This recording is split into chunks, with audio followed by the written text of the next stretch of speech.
Masu kallo assalamu alaikum, barkanmu da wannan lokaci.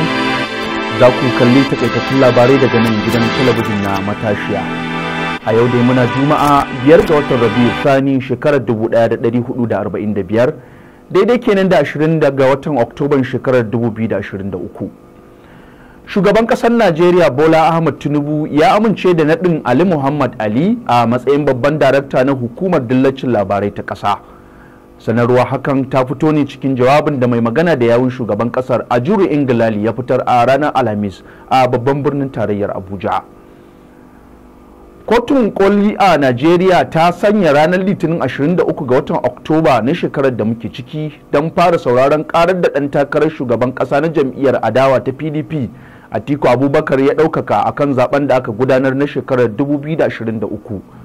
Cikin sanarwar da magatakardar kotun Zainab M Garba ta sanya wa hannu, ta ayyana cewa hukumar zaɓe da sauran wasu da ake ƙara a ƙunshin ƙarar.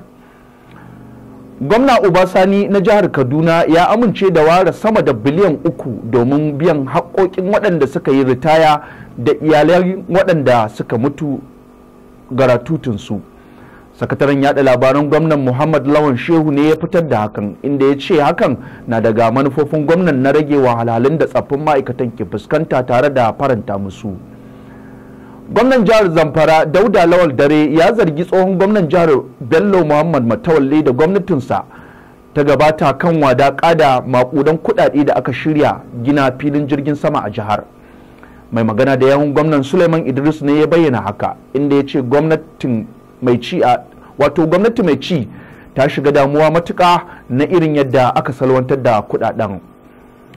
A nan kuma wani jami'in gidan ajiya da gyaran hali ya rasa ransa a yayin wani hari da 'yan bindiga suka kai a gidan yarin Afakan da ke Kalaba babban birnin jihar Rivers a daren ranar Laraba.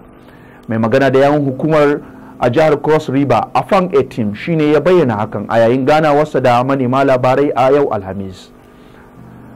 Duka nan muka kawo ƙarshen takaitattun labaran, a madadin wanda ya tace labaran Abubakar Murtala Ibrahim, sai yarwa abokiyar aiki da ta sanar da ku Khadija Ahmad Tahir. Sunana Mubarak Hamza Adam nake cewa mu huta lafiya.